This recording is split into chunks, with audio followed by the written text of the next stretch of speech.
Assalamualaikum warahmatullahi wabarakatuh. Tajuk dokumentari kami ialah pertemuan tamadun Islam dengan tamadun India di Ipoh. Ipoh ni dia merupakan bandaraya yang maju dan pesat di Malaysia sehingga hari ini.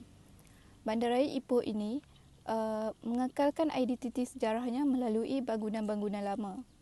Sesiapa sahaja yang berkunjung ke Ipoh pasti pernah tengok bangunan Dewan Raya, bangunan stesen kereta api atau deretan rumah kedai yang telah dibina pada zaman pemerintahan British di Tanah Melayu. Malah, terdapat juga peninggalan binaan yang terhasil daripada pertemuan tersebut. Seterusnya, sejarah pertembungan tamadun India Muslim di Ipoh. Salah satu yang menarik perhatian apabila bercerita tentang bangunan lama di Ipoh ialah mengenai kewujudan sebuah masjid yang terletak betul-betul di tengah bandaraya Ipoh, iaitu Masjid India Muslim. Usia masjid yang terletak berhampiran dengan padang bandaran Ipoh sudah mencecah 100 tahun. Ia dibina pada tahun 1908 dan diasaskan oleh Syekh Adam yang merupakan keturunan Tamil. Buat pengetahuan umum, masjid berkenaan merupakan sebuah masjid tua yang dibangunkan oleh pengikut mazhab Hanafi yang terletak di Jalan Clayton atau kini lebih dikenali sebagai Jalan S.P. Seni Bagasem. Pada mulanya, tujuan masjid dibina adalah untuk kegunaan komuniti India Muslim di Ipoh. Tetapi setelah 100 tahun berlalu, fungsi serta peranannya dalam membangunkan dakwah Islam di negeri ini, khususnya Ipoh, memang tidak dapat dinafikan. Apa yang membanggakan, masjid ini terus tersegam indah dan secara tidak langsung menjadi lambang kekukuhan syiar Islam di bandaraya ini. Semua itu adalah hasil usaha keras, titik peluh dan keikhlasan komuniti India Muslim yang terlibat dalam membina dan mengimarahkan Masjid India Muslim selama ini. Pembinaan dan konsep seni bina masjid ini lebih cenderung kepada Citya India atau gaya Mughal yang hampir sama bentuknya dengan Diwan khas di Delhi. Bagaimanapun, apa yang penting ialah mengenai pengisian atau fungsi masjid tersebut yang masih mampu bertahan setelah 100 tahun berlalu. Antara aktiviti kebajikan utama masjid ini ialah membela saudara seagama yang hidup dalam kesusahan. Oleh sebab itu, di sebelah masjid berwarna putih dan hijau ini terdapat sebuah bangunan asrama yang menempatkan insan-insan yang kurang bernasib baik. Asrama berkenaan digunakan oleh mereka sebagai tempat untuk berteduh selain beribadah selepas mendapat kebenaran pihak pengurusan masjid.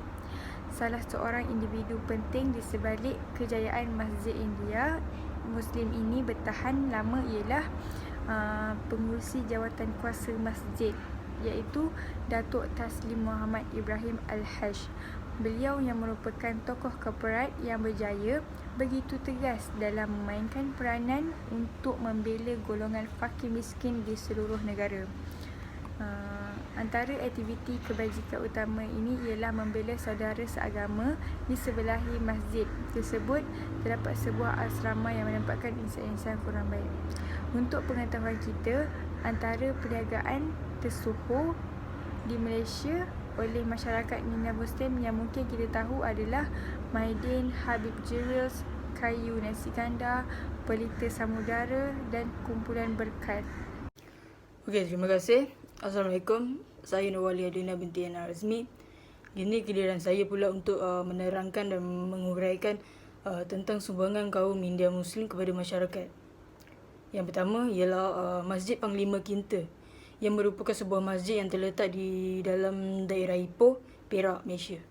Masjid ini juga telah diwartakan sebagai bangunan warisan negeri Perak. Masjid Panglima Kinta telah dibina pada tahun 1898 oleh Datuk Panglima Kinta Muhammad Yusof bin Salam. Dalam pada tahun itu juga, isteri kepada Datuk Panglima Kinta yang bernama Saidah binti Cik telah meninggal di Ipoh, dan masjid itu dibina bagi untuk memperingati isteri beliau. Masjid itu dulu menjadi pusat agama, penyebaran agama Islam dalam kalangan masyarakat setempat. Masjid ini juga telah dibina dengan menelankan kos sebanyak $15,000. Selepas beberapa tahun, terdapat beberapa penambahan, iaitu kawasan perkuburan untuk ahli keluarga Panglima Kinta dan sebuah madrasah untuk kelas pengajian di dalam kawasan masjid tersebut. Dan selepas beberapa tahun lagi, penambahan tempat berwudu, balai rintang, rumah untuk pegawai masjid turut dibina. Kompleks masjid ini dibina di atas tanah seluas 45,000 kaki persegi berhampiran dengan sungai Kinta.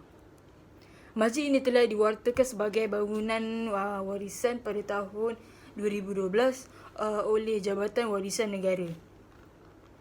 Panglima Kinta ialah ketua kawasan Kinta, iaitu Lord of Kinta. Ia dah merupakan satu daripada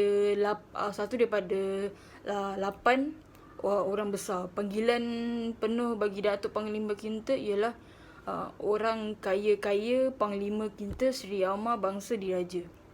Kini tugas Panglima Kinta ialah sebagai mata dan telinga dan sebagai penasihat Sultan mengenai agama Islam dan adat istiadat Melayu. Kemudian reka bentuk masjid ini menerapkan reka bentuk kolonial British yang dicampur dengan motif Mughal dan neoklasikal, iaitu reka bentuk dari Rom dan Greek. Masjid ini mempunyai sebuah kubah yang diapit oleh dua menara masjid. Masjid ini mempunyai sebuah kubah yang diapit oleh dua menara masjid. Masjid Panglima Kinta ini dibina dengan menggunakan batu bata dan plaster. Masjid ini mempunyai porch yang kini telah dibina untuk penambahan ruang untuk orang datang bersolat lah. Kawasan perkuburan terletak di dalam kawasan masjid untuk ahli-ahli keluarga Datuk Panglima Kinta. Dilaporkan juga seorang ustaz dari Mesir, Sheikh Tolji, pernah tinggal di sini dan pernah tinggal di masjid tersebut dan menyumbangkan bakti mengajar penduduk setempat mendalami Al-Quran. Selepas kematiannya, jenazah turut disemadikan di makam keluarga Datuk Panglima Kinta yang terletak di halaman belakang masjid berkenaan. Bersebelahan masjid terletak sebuah sekolah pondok yang didirikan sebelum Perang Dunia Kedua pada tahun 1950.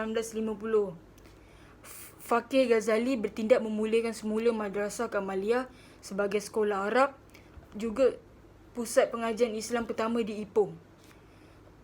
Dan ia diuruskan oleh jemaah masjid sehingga tahun 1970-an.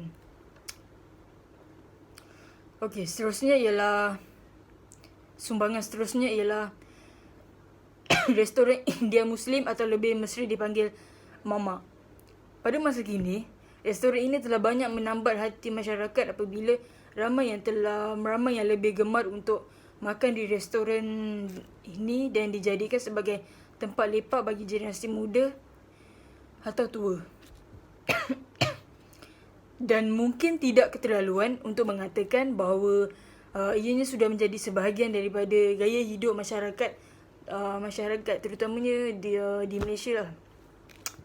Perkataan mamak ini dikatakan berasal daripada perkataan Tamil yang merujuk kepada pakcik atau mama. Di Malaysia umumnya ianya digunakan oleh golongan muda seperti panggilan kepada orang yang lebih dewasa. Walaupun perkataan mamak ini secara umumnya merujuk kepada pakcik dalam bahasa Tamil, dalam konteks kita di Malaysia secara umumnya, apabila sesuatu kedai itu digelar kedai mamak, ianya bermaksud kepada sebuah kedai milik India Muslim. Gerai mamak juga dikenali sebagai Mapli, sebuah merupakan sejenis tempat makan yang menyajikan masakan mamak lah. Lazimnya kedai ini dibuka sebagai gerai tepi jalan.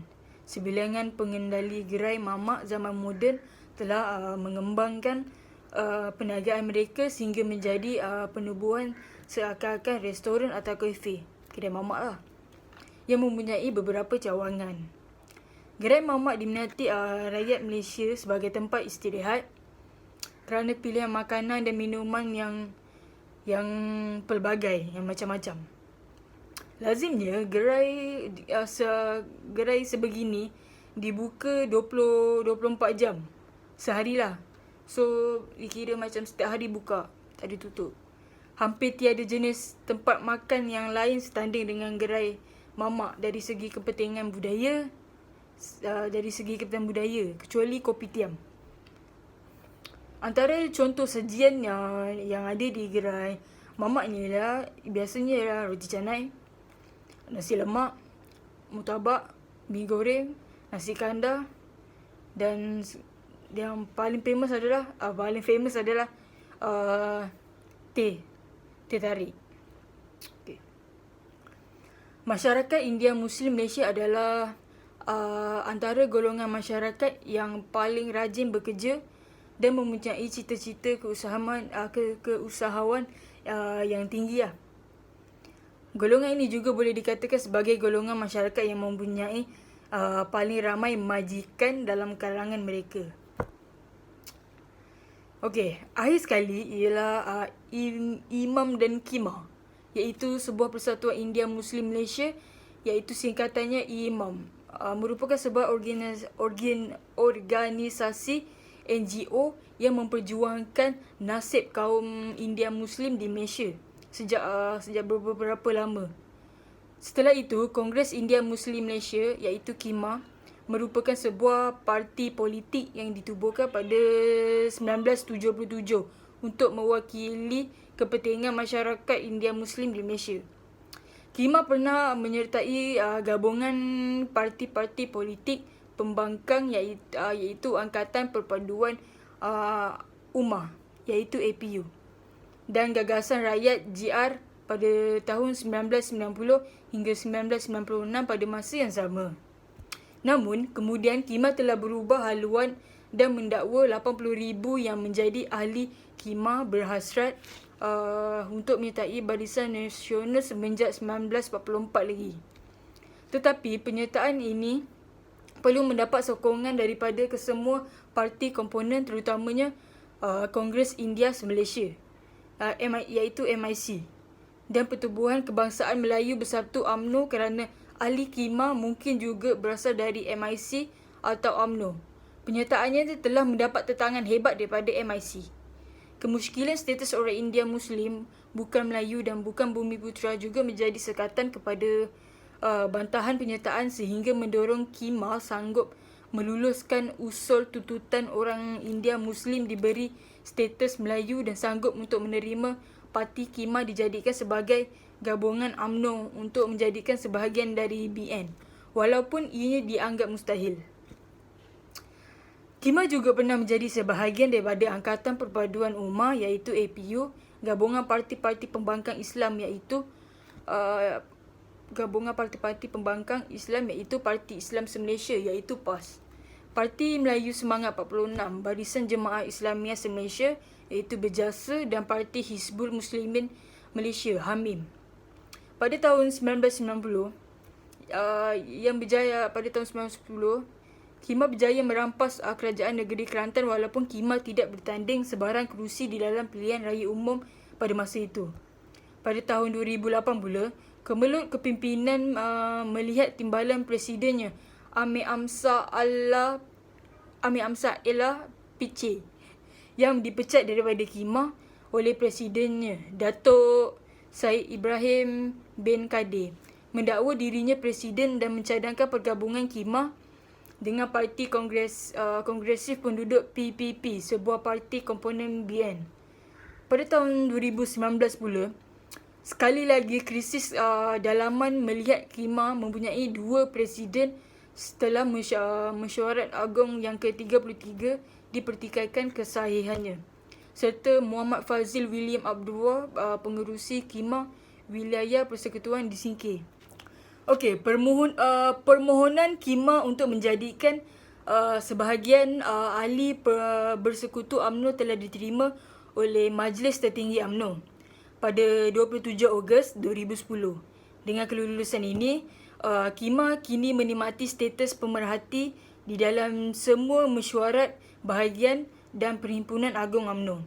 Namun khidmah tidak boleh terlibat dalam perkara dalaman UMNO. Itu saja penerangan saya bagi sumbangan kaum India Muslim kepada masyarakat kita. Terima kasih. Pada abad ke-18, Munshi Abdullah merupakan penulis kontroversial dan tersohor yang berdarah Indian Muslim. Beliau digelar bapa pusuratan moden yang telah menghasilkan beberapa karya yang realistik. Antara karya yang terkenal ialah Hikayat Abdullah dan Kisah Pelayaran Abdullah ke Kelantan.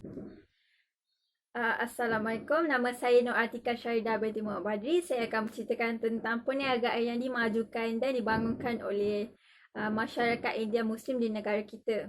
Untuk pengetahuan umum, antara perniagaan tersohor di Malaysia yang dimajukan dan dibangunkan oleh masyarakat India Muslim yang mungkin kita tahu atau mungkin kita tak tahu adalah Habib Jewels, Kayu Nasi Kandar, Pelita Samudra dan Kepulauan Barakat.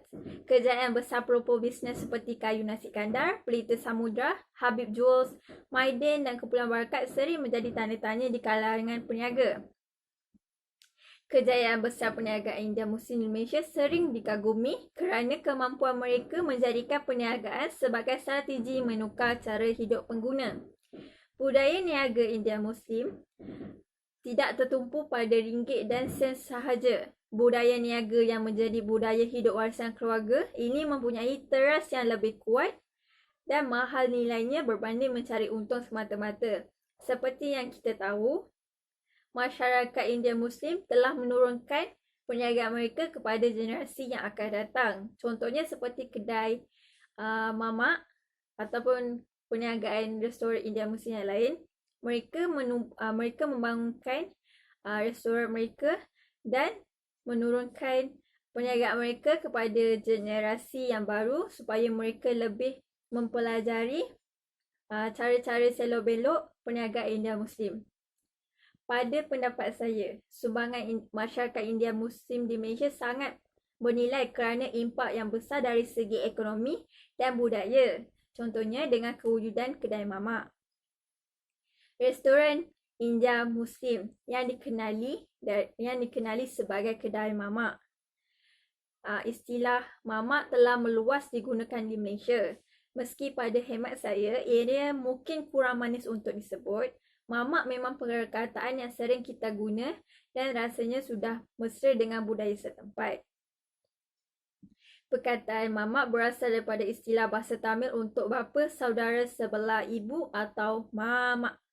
Dalam bahasa Minang, juga ada perkataan nenek mamak untuk melambangkan penghormatan dan pada orang yang lebih tua dan mempunyai kedudukan dalam masyarakat. Dalam konteks di Singapura dan Malaysia, kanak-kanak pelbagai kaum semuanya diajar untuk memanggil jiran dewasa, pemilik kedai dan orang yang tidak dikenali sebagai pakcik atau uncle atau makcik, aunty untuk menunjukkan hormat dan taat kepada orang yang lebih tua. Istilah ini turut dipakai sungguh pun seseorang dewasa itu bukanlah ahli keluarga, puak atau kaum kanak-kanak tersebut. Justru, asal-usul istilah kedai mamak atau gerai mamak barangkali dipetik daripada amalan kanak-kanak menggelar si penjaga kedai sebagai uncle atau mamak dalam bahasa Tamil sebagai tanda hormat ketika berinteraksi dengannya dan mengunjungi tempatnya. Seperti yang kita tahu, masyarakat sekarang lebih gemar mengunjungi gerai mamak dan memanggil pelayan tersebut sebagai mamak atau ane. Kami telah mendapat satu perspektif baru terhadap masyarakat India Muslim di Malaysia. Masyarakat India Muslim di Malaysia mempunyai pelbagai bangsa dan kaum tersendiri. Mereka mempunyai keistimewaan sendiri dan mereka juga menunjukkan ciri-ciri untuk seni bina yang terdapat pada rumah ibadat mereka, iaitu Masjid India Muslim. Itu apa yang kami perolehi lagi terhadap kajian ini adalah kami mendapati bahawa kami memperolehi kesedaran bahawa komuniti masyarakat India Muslim di Malaysia adalah lebih yang kami jangkakan. Kami jangkakan bahawa komuniti India Muslim di Malaysia adalah kecil dan mereka hanyalah sekelompok, tetapi ia bukanlah begitu.